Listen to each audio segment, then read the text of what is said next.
the road again. We can't wait to get on the road again. Telling stories to our family and our friends. We can't wait to get on the road again. On the road again. We can't wait to get on the road again. Telling stories to our friends. We can't wait to get on the road again. Welcome to our monthly AAA podcast, Affinity, Allie, and Annette on the road to good storytelling with your host, Allie Spooner and Annette Mori. Greetings, I'm Allie Spooner. Welcome and thanks for joining us today. With over 30 titles with Affinity, I claim to be a serial writer. I simply have a hard time saying goodbye to characters. I write primarily Southern-based stories, but in genres from paranormal to mystery and intrigue. I hope you'll enjoy our road trips and meet some new authors to you. And I'm Annette Mori with Affinity Rainbow Publications. I'm pretty sure I've settled into a brand of quirky, unconventional style of writing, which undoubtedly gives my publisher fits. After 30 published novels, I still feel like I have a lot to learn from others, and I hope our guests help illuminate that for me. I've been very fortunate to have a small, very loyal reader base and surprising recognition for several of my novels. Each month, we'll invite a special guest to join us as we discuss various topics of interest to writers and readers. We'll invite our guests to do a short reading and then follow with questions on the featured topic, while encouraging them to do at least one giveaway to our audience. This month, we'll be talking about spy thrillers, one of my favorite genres to read and write. We feel so honored, and I can't even emphasize that enough, to have Nancy Ann Healy join us to talk about her amazing series, which I'm not afraid to admit had a huge influence over my first attempt at writing a spy thriller. I am such a fan of all of her books, but the Alex and Cassidy books are my favorite series. Although I'm sure my reading will pale in comparison to hers, I'll be doing a reading from my third book in the San Diego series called Love Bonds, available worldwide and in audio. Following our podcast, we'll upload to a newly created YouTube channel and hope you consider subscribing so you never miss a future podcast. Once again, our special guest today is Nancy Ann Healy. Nancy Ann Healy is the best-selling author of the popular Alex and Cassidy series. Alex and Cassidy is a lesbian political thriller that includes intersection, betrayal, commitment, conspiracy, untold, and identity. She has also written 4 standalone novels, Falling Through Shooting Stars, All the Way Home, One Simple Refrain, and Until There Was You. In 2015, Nancy began writing lesbian romance under the name of J.A. Armstrong. As J.A. Armstrong, Nancy currently writes 6 best-selling series Off-Screen, By Design, Special Delivery, First Course, Open Tab / Whiskey Springs, and the Journey of Discovery series. Her latest writing endeavor is a fantasy series for Kindle Vella, Eve, which she writes as Riley Carmichael. I did not know that. I was happy to read that in your bio. I'll look out for that series. In addition to spending time writing novels, Nancy has also written a play called Spin, which was produced for charity in October of 2018 in Los Angeles. Currently, she is developing the Open Tab series for film with her creative partner and audiobook narrator, Jill Smith. The Whiskey Springs film project is slated to begin production in early 2024. Nancy studied ministry at Indiana Wesleyan University and social justice at Arizona State University. She's passionate about breaking stereotypes through art to promote greater inclusion and equality. Nancy lives in Connecticut with her wife, Melissa, and their 3 dogs, a husky named Jameson, and 2 Cavalier King Charles pups named Molly Weasley and Luna Lovegood. Molly Weasley and Luna Lovegood. And so, without further ado, Nancy, you're on. Take it away. Take it away with my reading. So I'm going to read from Intersection, which is the first in the Alex and Cassidy book. And this is from the new edition that's coming out, hopefully by the end of the month. So this is a scene a little later in the book. Okay. Christ, Fallon, give me a minute. I just left you, for God's sake. Alex stopped mid-thought as she opened the door. Agent Tolles. Alex's jaw tightened. What the hell do you want? I'd like to talk to you, Congressman Christopher O'Brien answered. I'm not interested. It's about Cassidy. Like I said. Agent Tolles, please. It's about Carl Fisher, he said. News slow down here or what? Alex asked. Fisher is dead. I'm not so sure. Alex froze. Alex Tolles made her living at reading people, and the congressman's expression was transparent. He was afraid. Alex nodded and opened the door wider. Thank you, he said. Alex nodded and gestured for him to sit. Why would you think Fisher is alive? I saw the apartment.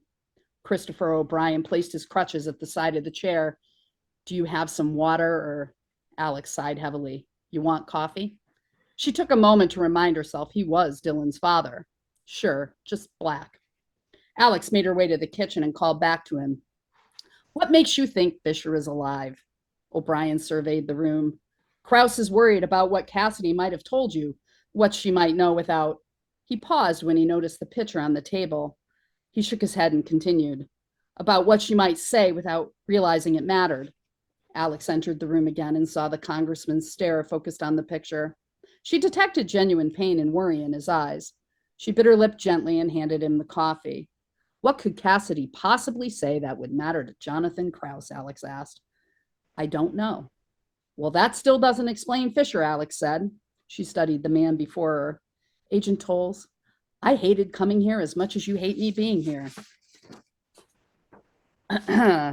There's no one else I can trust. Alex raised her eyebrows. You trust me. I think you care about my wife, and I think she's in danger.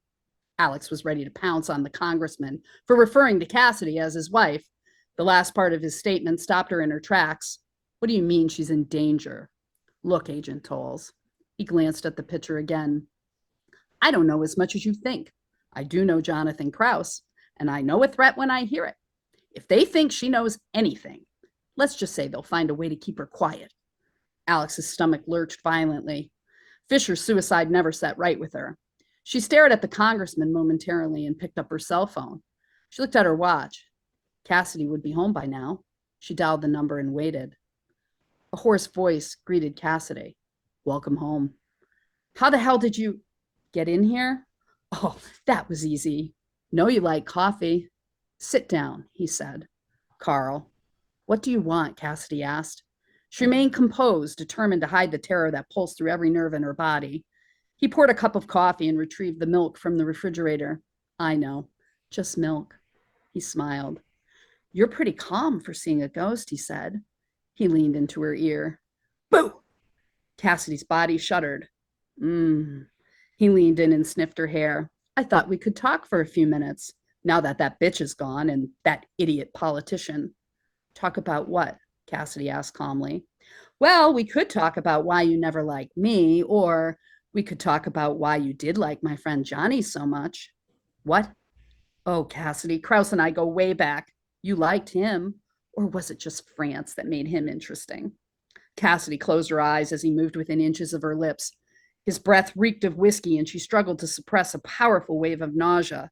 He tingled from excitement. He moaned. So, Johnny or France? Cassidy steadied her breathing. She pictured Alex and tried to hear Alex's voice in her mind. Neither, she said. Really?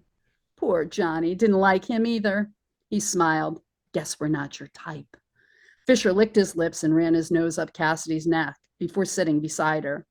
Cassidy's phone blared with a familiar tune from the floor, and her eyes moved to it. She desperately wanted to answer. Rose would be home soon with Dylan. Leave it, he commanded. Cassidy jumped. Fisher's hands grasped hold of both of her arms. My turn, he whispered to her. Wow. Fantastic. All right, Annette, are you ready? I think so. Okay, like I said before, I'm reading from my third book in the San Diego series called Love Bonds.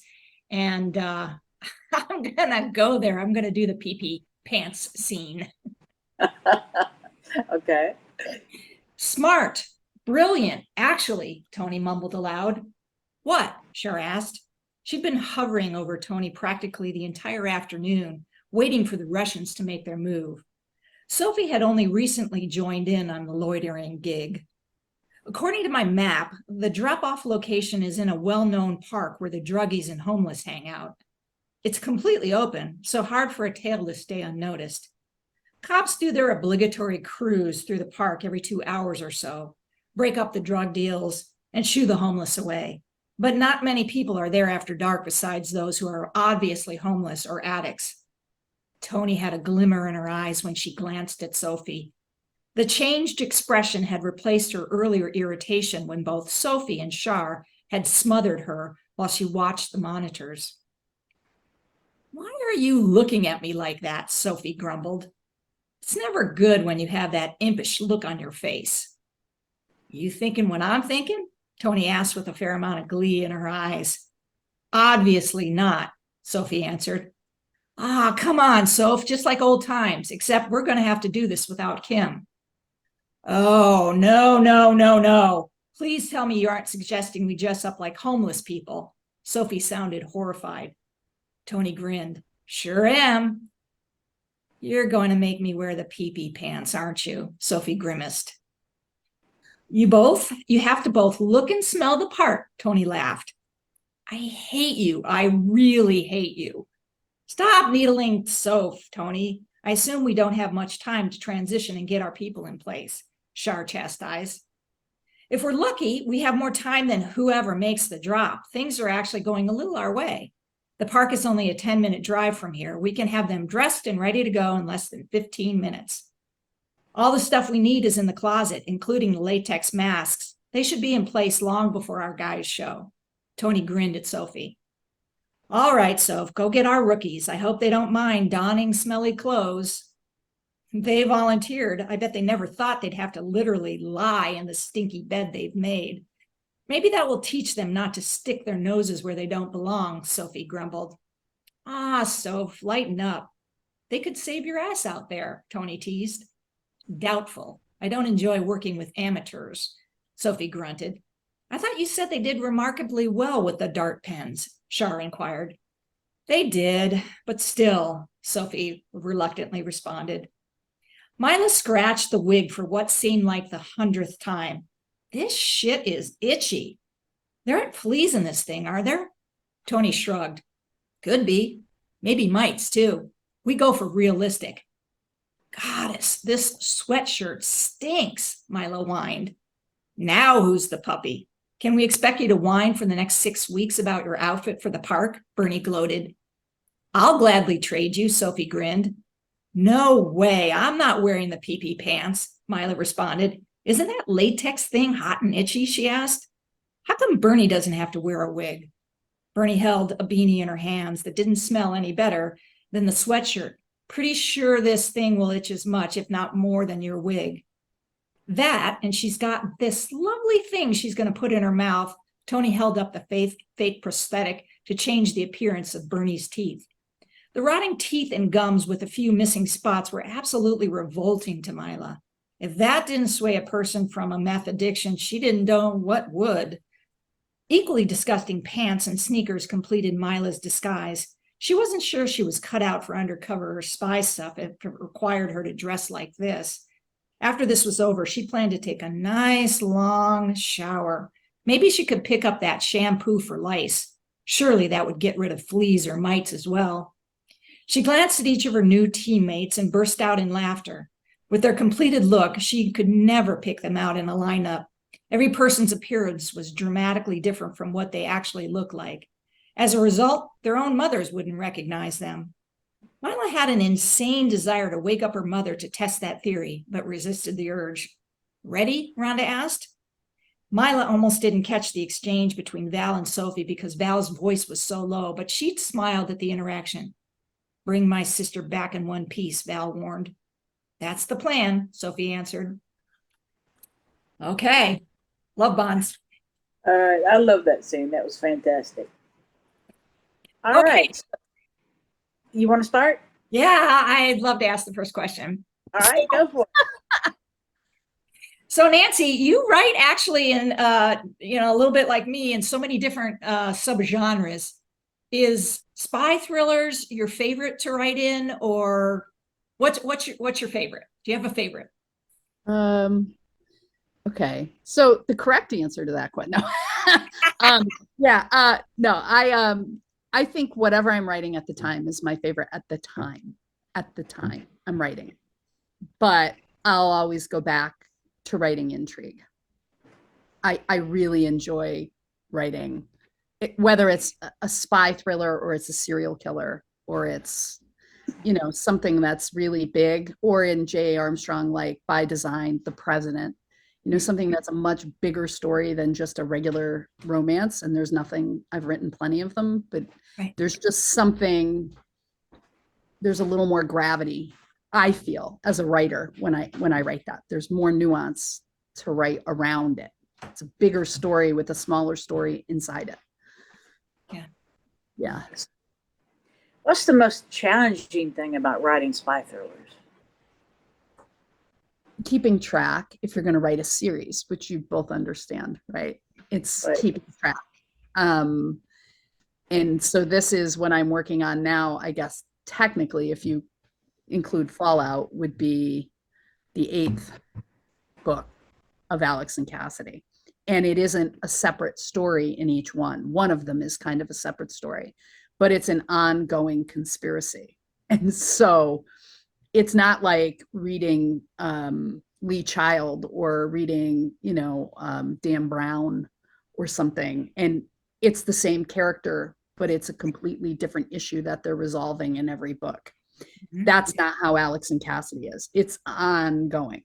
And so keeping track of what happened 10 years ago when I wrote Intersection to now and bringing it back and forth is probably the most challenging, which is one of the reasons I wrote the last book, Fallout, to put certain look backs, like seminal moments to me in the series, so that even readers who haven't gone back will be refreshed in how they ended up where they are now before I write the last part of the series, or at least this part of the series. That's probably the most challenging, I think. Oh yeah. So do you have any tricks for that? Because you're a pantser, right? Or are you a plotter? I'm kind of both. Okay. I mean, I know it's so convoluted that I have to kind of know what the ultimate goal is and what the big pivotal moments are going to be. But I'm not someone who, writes giant whiteboards and has to have sticky notes everywhere and has to follow it.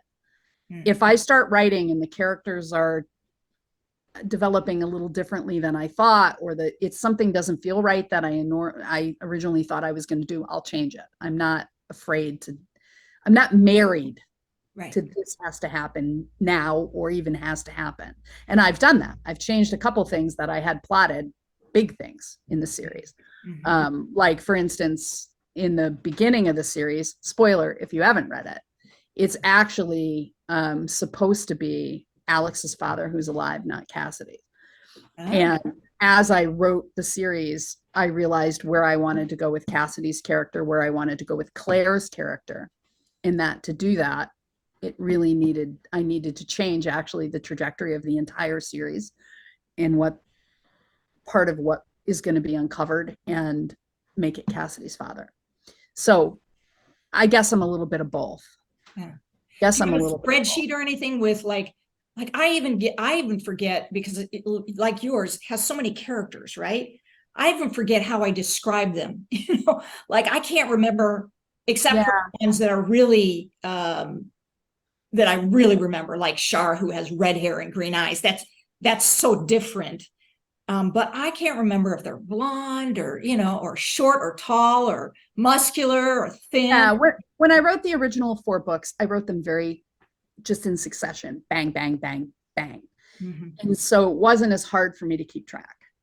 Untold is a standalone, really, in a way. It's Alex getting called back into the life to hunt a serial killer with Claire. So it really isn't about the conspiracy. Right. And that comes back in identity, So now writing it, I've had to go back, and it's part of the reason I'm editing the whole original series, is that I have to go back and read everything, in detail, and then recreate what I had. So yeah, I had that, but I didn't know I was gonna, I mean, I knew I'd write something with them. I didn't know I was gonna write what I'm writing now. And so I've had to go back and say, well, okay, who were these players? You know, I still thankfully have what all their code names were and stuff in my computer. So I didn't have to go like, you know, figure that all out. But now I've recreated it. And you may have seen that. Like I literally went on my ancestry account and made trees. Oh, okay. Yeah, yes. So I that have seen that. Yeah, so that I and that, you know, people will always ask me, so I posted it for people, but it's for me too, to be like, oh, this is how this person is related, and yeah. you know, going forward. And it's a great visual in there because I can click it, I can put their birth dates in, I can put biographical information in it, and since I pay for the subscription, why not? So I kind of cheated. Used my ancestry. So there are fake people, and I actually then searched them to see if there really is, like, you know, Alexis Tolles. And there is, the couple of them there is, and they're like born in the same time. It's Oh, wow. don't think they're spies, but No, you know, no, I never know. got it. Yeah. For somebody who hasn't read the Alex and Cassidy series, where do you start? What's the first? Intersection. And if you're going to start, wait until the new revised edition comes out. It's not different in the story. It's just that Intersection was my first book.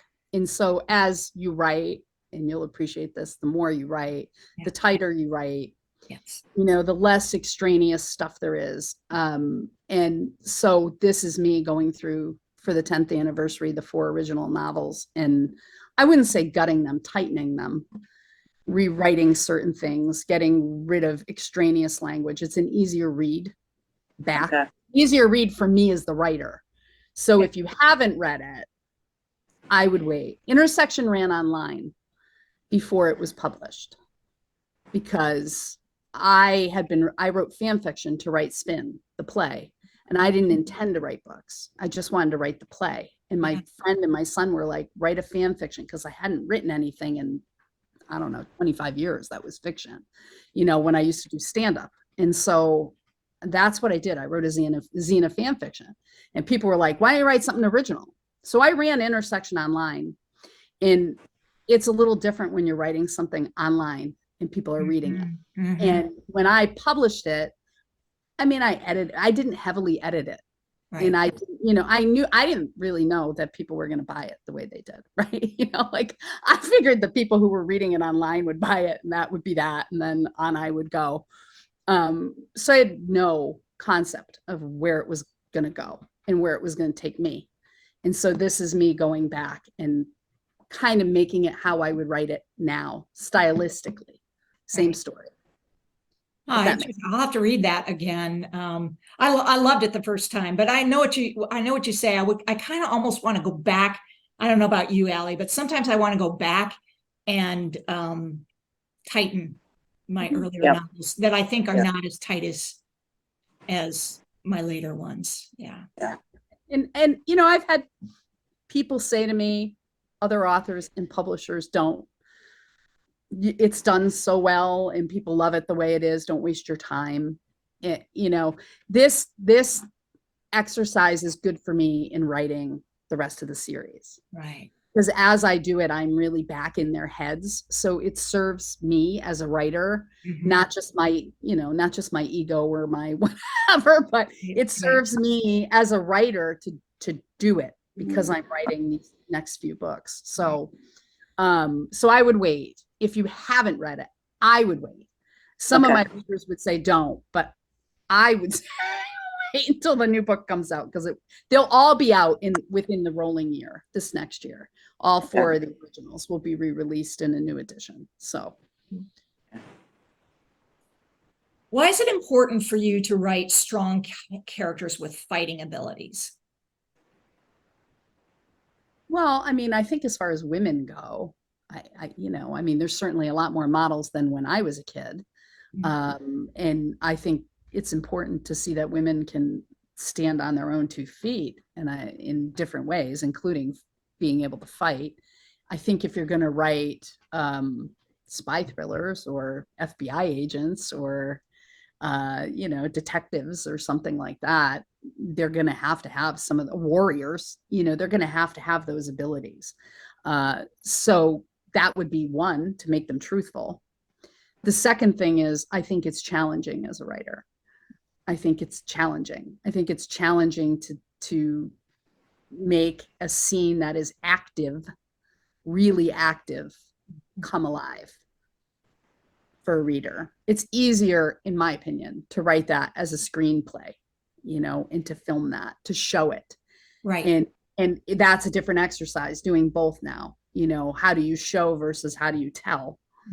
It's a completely different animal. And so it's challenging, and I like to have certain challenges in what I write. That's from a writer's perspective. From an audience perspective, I think I want to tell holistic women, Yep. Who aren't, cookie cutter. I'm going to sit down and take it. I can hold my own. Right. I love that about your books. I know that you've got romance in your Alex and Cassidy series.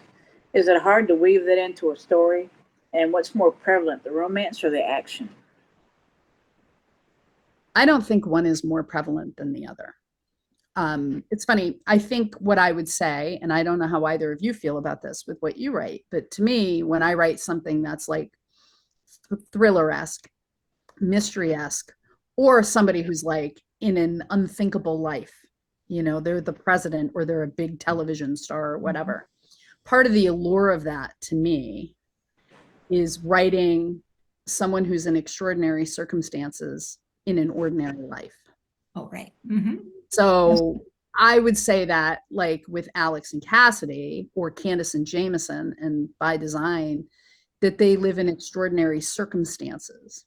But at the end of the day, they're still just two women.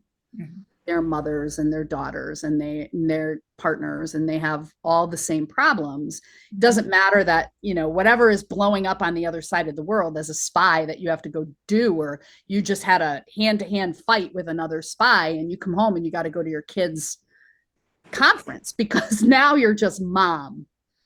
Right. And that's part of the allure of telling the story to me. Is I think these kinds of stories for people in romance is in almost anything. Right. I mean, if you read any mainstream book, they're almost always going to have a love interest. Go to a spy thriller movie. Not going to do a Tom Cruise movie unless there's, some cute little girl he's interested in, because people want that holistic part, I think, of an experience.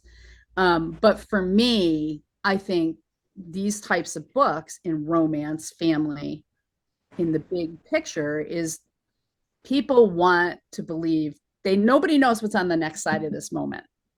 It's all uncertainty. And so when they watch it in a big world, a spy thriller, a superhero movie, something like that, and there's this romance, and these people are able to overcome these crazy things that happen. As a reader, I think the part of what you take from that, or a viewer, is if they can overcome those things in art, but even though it's art, this craziness, then I can overcome the unthinkable thing that happens on the other side of this second, So for me, I think they're equally important, because I don't think the action matters unless you care about the character. Oh, that's true. That's true. I mean, if you don't, for me as a reader or a viewer, if I just saw the new Indiana Jones movie and I liked it. I can't tell you I loved it. I liked it. And what it lacked for me was story. It lacked me knowing where Indiana Jones really is and why he really is where he is right now, and what really happened with his family, and why is he on this last journey, and this goddaughter he has. What is the connection? I feel like I watched 2.5 hours of car chases, which was fun, but I don't feel like I understood the purpose to the whole car chase. I didn't care that much what happened. And that, to me, that's for me as a consumer, I need to care about the character. If I don't care about the character, then I'm not invested. So I think they're equal parts. Yeah, it's hard to achieve, I think, sometimes. I just got some feedback on my last one, just because I think I didn't spend as much, apparently I didn't spend as much time on the romance as the action part. And because there's so many characters, it's like it was hard to, the two characters probably came together too fast. And I'm just going to tell you right now, I call BS on that stuff. yeah.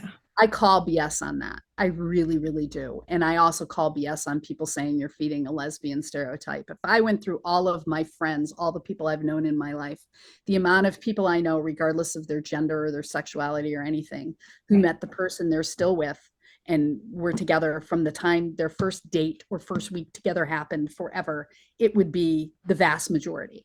So I don't buy that crap that readers say. And I don't. And that's fine. Everybody speaks from their own experience. Mm-hmm. That's true. One of the things for me as a writer that's been hard over 10 years, because it's your soul when you write. It's your soul. Those characters are you. They're not you, but they're a manifestation of your soul. That story is a manifest of your gut. It's gut-wrenching to write and create. And when somebody says this, you start second guessing your soul. You're second guessing your soul. And that, I don't think you should ever do that, because everything people do and say is a mirror to them. It's always a mirror to them. It's never a window to you.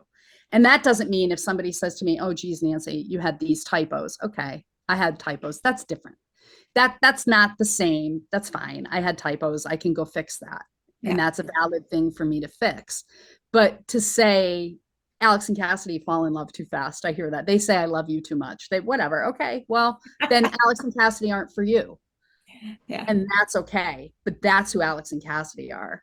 And sometimes I think you write a story, and just because of where the story takes you and the characters take you, there's more action than romance. And sometimes there's more romance than action. Right. That's the story you had to tell. Yeah. I mean, that's just me. I think you just have to tell that story. I don't think it's right or wrong. Yeah. It's just where you're at as a writer, where those characters are taking you, where you need to go. Yeah. And there's always as many people who need to go on that same journey as don't, if not more. Yeah. And the vast majority of people don't give you any feedback, ever. Any tips or tricks for building the tension and pace of the novel for sort of that optimal effect? Because that's really an art, I think. Any tips? Yeah, I thought about this question. Any tips? I don't know that I have a tip. I guess I would say that one of the best ways to learn how to pace anything is to be as avid of a reader and a viewer and a consumer as you are of a creator, and to kind of synthesize the best of what you see in pacing, what resonates with you and what doesn't. Mm-hmm. And to the point I just said, what pacing works for me, even in action, may not work for you. Mm-hmm. You know what I mean? It isn't, I don't, some people will read things that are spy thrills and be like, oh my God, this was, and I'll go read it in mainstream and be like, oh my God, it's like watching paint dry. And then, there are other things that people will be like, oh, this was slow. And I find the intrigue moves, but is more fascinating. And I like that pace. So I think it depends on what you write. Mm. I also think as writers, it's important, while stylistically you can tighten things, but when you're telling a story, to follow your gut. I think when writers get too much in their head, it becomes this, and that gut pace isn't there. Mm. As a writer, you're creating it. It's if you're just, it has to be this way and it doesn't feel right, I don't think the pacing will be right, whether it's romance or it's action, either or. Makes sense. My opinion. Yeah. You have a lot of twists and turns in your spy novels with surprising moments. How do you conjure those moments? Because I have a twisted mind, Allie. I have a sick, twisted mind. Yeah, I spend a lot of time down rabbit holes when I'm writing this stuff. Not like weird conspiracy theory rabbit holes, but like documentary rabbit holes. And one will lead me to another, to another, to another. And then I start to see how those things are related in the world. And I think that's kind of where they come from, you know, like when I was writing Betrayal in the, spoiler for people who haven't read it, but the president gets assassinated and I'm writing the funeral. My wife just told this story the other day that she came in and I was watching the tape of JFK's funeral, the whole thing from beginning to end, and I was bawling, but then that took me to be like, why did that happen? And, what was he involved in with the CIA, and what was he, and all these things. And then I go down these rabbit holes of reading documents and doing whatever. And then the twists come up, that's part of it. And part of it is, if I was reading something, what would I not expect? Yeah. Are you a fan of leaving people hanging at the end of your book, or just sort of hints of there's going to be more to come, but you kind of finish it off? What's your preference? I don't have one. It's different. It's hard for me to speak to that, because what I would say again is Alex and Cassidy is more like a television show. It isn't, I got hit on that in Intersection. Oh, it's a cliffhanger, da, da, da, da, da, da. You're trying to make people, but I look, I can't make you buy anything. Either you like the book and you want to know what happens, or you don't. That's not, it's not a sales device. If people think that, I can't help you. That's just how the story was told. And yeah, I could have gone into the next book, I guess, but then instead of being, 140,000 words, it would have been 180. And I don't really want to write one novel saga. So, I don't want to write Shogun, you know what I mean? So I kind of feel like it depends. And that's a difference. This series is an ongoing conspiracy. So there will be things left open to you to read the next book. And if you care about reading it, it's not like you're paying $150. All my books are on Kindle Unlimited. So it's not like you're paying $150 for the next book. Right. You have to kind of wait sometimes to see how it will unfold, but it's not done deliberately. It's just the right stopping point where that story is at, or it's like a chapter. Why do you end a chapter here? Start here. I don't have a preference. It's just what makes sense to the story. Yeah. To be honest. Yeah. Okay. Research. I can imagine you do quite a bit for your stories. Yeah. I mean, to the point of going down the rabbit holes, right? I don't know about you guys. I'm sorry if you can hear the dogs upstairs. I end up researching the weirdest stuff. People think of, like research as being, the CIA and and World War II and eugenics and all that. Yes, I've done all that kind of research and read declassified CIA documents and all that stuff. But it's the stuff that comes up that you don't think about, like how long would it take this character to drive from this point to this point?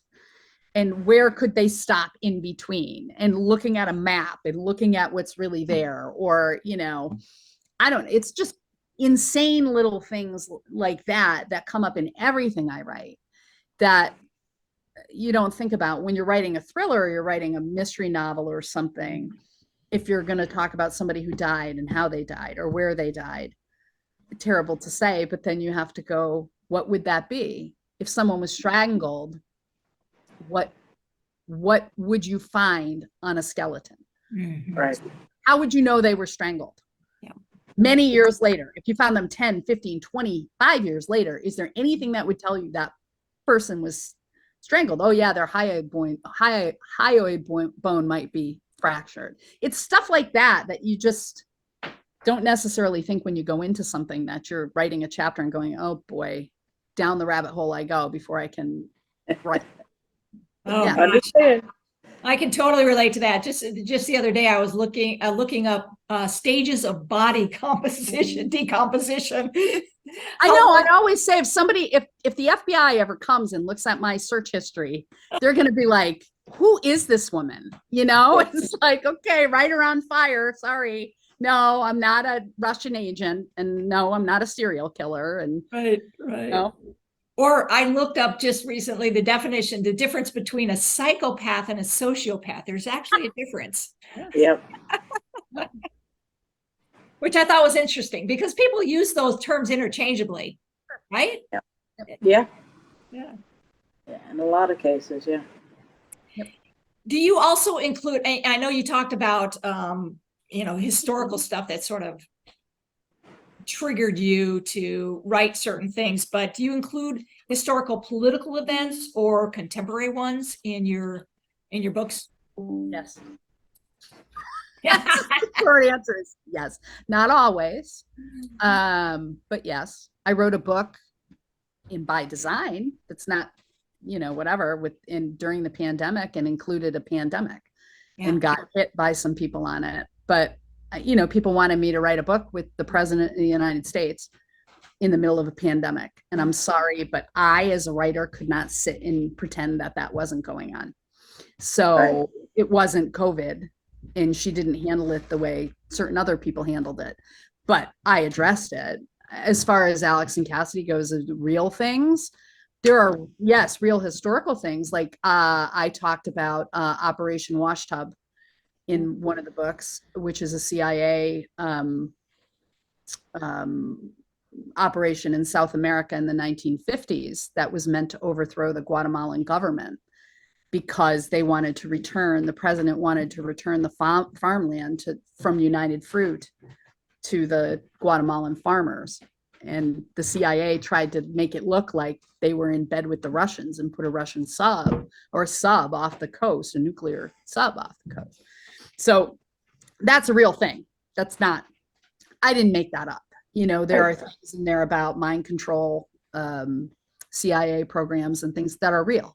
I didn't create them. I take creative license with what they mean.